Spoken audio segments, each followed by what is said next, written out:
Aloha, guys. Here's my check-in today on our controversial topic. Our controversial topic was gym etiquette, and I'm going to follow through with discussing that with you guys here for a second. So, gym etiquette is something that a lot of trainers in the industry and a lot of professionals do not go over ever. It's actually a really neat setup because it makes things a lot more comfortable for your clients and for your members at different gyms or even in a private gym. People can walk in with more confidence. They understand the unwritten rules of the gym. So I want to take a second to discuss gym etiquette. Now, you're not going to see gym etiquette in a lot of places due to the fact that it is not coached. I don't even think that most trainers in the country have a clue about it because I see them manipulating it and or violating the gym etiquette constantly. So let's get started. Usually when I offer a free consult to a client, we start off day one with gym etiquette in proper form. One of the big issues that you deal with are people getting too close to mirrors or too close to dumbbells or other equipment that they're not using, which is not respecting other people's space.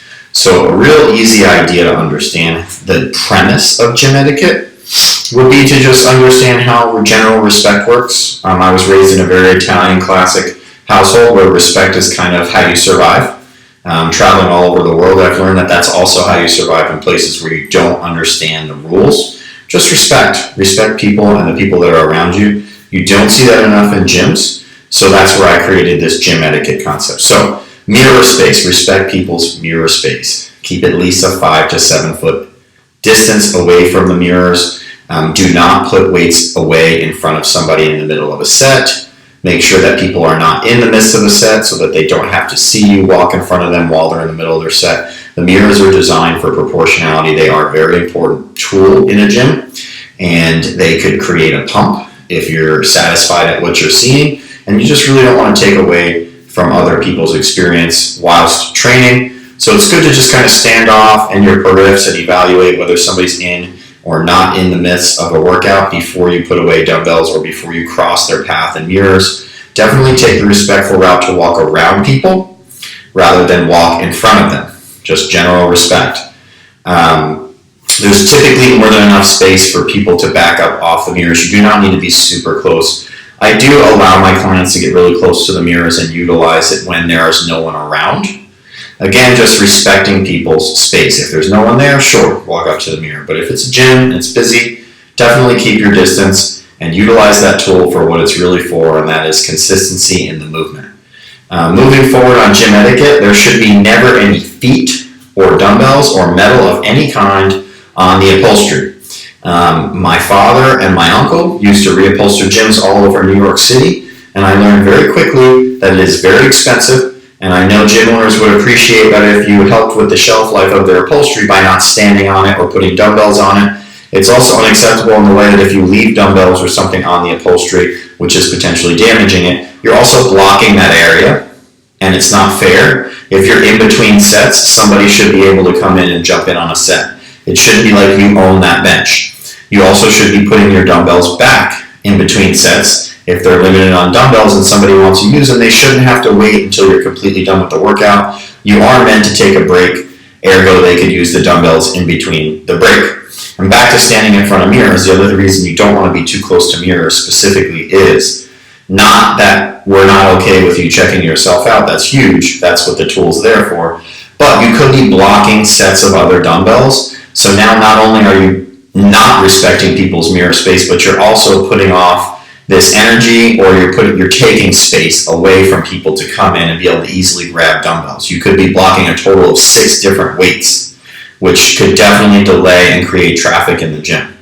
So feed off the upholstery, respect people's mirror space, keep distance away from tools you're not using whilst using other tools, not to block the area. So respecting space in general.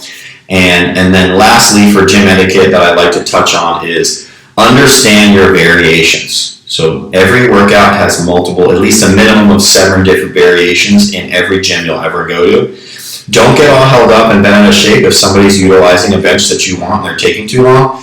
Respect the variation system. Recreate the same workout in a different form. You've got cable, you have TRX, you have free weight, you can do just body weight, you can utilize BOSU balls, you have dumbbells, you have barbells.